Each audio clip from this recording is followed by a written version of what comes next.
Bonjour et bienvenue dans ce nouvel épisode des bons conseils de Tony et Léon. Les yeux des chiens et des chats doivent être nettoyés régulièrement avec méthode pour leur bien-être.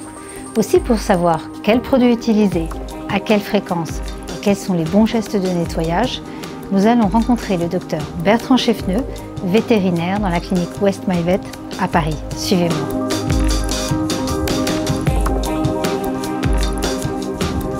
Bonjour Bertrand. Bonjour Valérie. Merci de nous accueillir dans ta clinique West MyVet à Paris. Alors Bertrand, aujourd'hui je voudrais parler avec toi du nettoyage des yeux des chiens et des chats. D'accord. Donc ici nous avons donc Queen, voilà, un petit Spitz, toute jeune, qui montre effectivement sous les yeux un cas typique de justement voilà, des petites colorations effectivement de l'angle de l'œil. Des chiens un peu l'âge blanc. Alors j'allais commencer par là.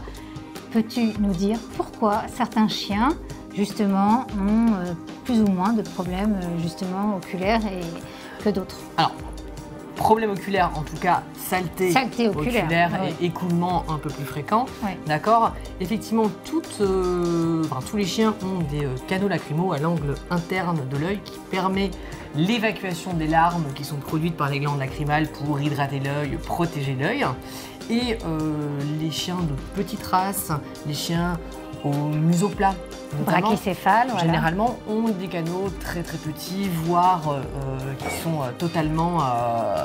et qui peuvent se boucher, voilà, totalement bouchés. Ouais. Et donc du coup, ces larmes ne vont pas pouvoir s'écouler par ce canal lacrymal, ils vont s'écouler sur le dehors. Voilà. Et donner lieu à cette humidité de l'angle interne de l'œil, du coup développement de crasse et parfois de coloration voilà, sur le pelage blanc. Des petites colorations, c'est ce qu'on appelle aussi parfois les petites taches brunes sous l'œil, c'est les châssis. Parfois ça peut même donner lieu à des petites croûtes quand ça sèche. Oui, tout à fait. Donc du coup ça peut gêner l'animal, qui peut se gratter, qui peut donner lieu à des petites lésions, voire des lésions oculaires parce qu'il s'abîme l'œil à force de se gratter. D'où l'intérêt de bien avoir les yeux nettoyés. Alors il y a une autre question que j'allais te poser. Il y a des chiens de certaines races en particulier, voire aussi même chez des chats ça peut arriver, où on a des poils qui se recourbent vers la cornée. Pourquoi c'est important de bien couper les poils autour des yeux d'un chien et d'un chat? Alors, bien distinguer poils et cils. D'accord. Là où on va avoir des problèmes de cils plutôt qui vont se recourber, d'accord, ce sont des cils qui poussent dans le mauvais sens et qui vont alors du coup frotter la cornée et donner lieu à des lésions oculaires, des irritations de l'œil, voire des lésions de la cornée. Maintenant, il y a aussi des problèmes des poils, les poils dans les yeux qui peuvent gêner, qui peuvent donner lieu effectivement également à des lésions de l'œil. Et puis ces poils qui descendent devant les yeux et devant le regard, comme certaines races de chiens, le bobtail ou des choses comme ça, effectivement vont avoir d'autres conséquences, notamment au niveau comportemental, où on peut avoir un manque de communication entre les chiens, vu que ce regard est caché. Oui, donc comme tu le disais, un poil qui va au contact de la surface de l'œil, on peut couper les poils autour des yeux, mais attention, ne coupe pas les cils.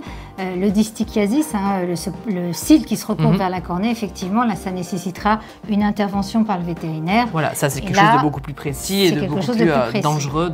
C'est de l'ophtalmologie, vétérinaire, donc c'est plus précis. Alors, on a bien compris, ça peut avoir quelques conséquences. Moi, j'allais donc te poser la question suivante. Quelle est la méthodologie pour bien nettoyer les yeux de son chien? Alors, c'est pas très compliqué. Quand on le fait de manière régulière, généralement, il n'y a pas trop à nettoyer, d'accord? Donc, c'est bien d'utiliser une solution adaptée pour nettoyer les yeux. Donc, c'est du sérum Phi, comme chez les humains, d'accord?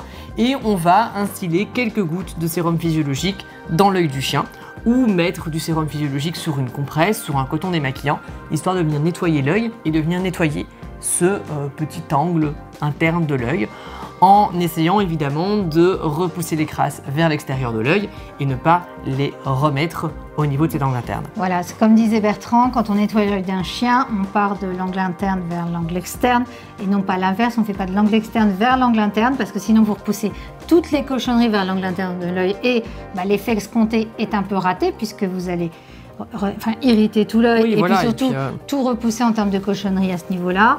Vous pouvez utiliser du sérum fiant humaine ou il existe des lotions justement ophtalmiques pour chez les chats. Il y a des choses tout à fait adaptées. Mais chez votre vétérinaire également. Et donc à ce moment-là, on peut prendre une petite compresse. Pas de coton pelucheux, voilà, vraiment on évite. Compresse ou coton démaquillant, mais quelque chose qui ne va pas laisser évidemment des résidus dans l'œil. Tout à fait. Donc là, un lavage qui est régulier, plus on le fait jeune chez l'animal, plus l'animal est habitué et plus c'est simple de renouveler cet exercice avec lui, sinon ça va être un peu compliqué.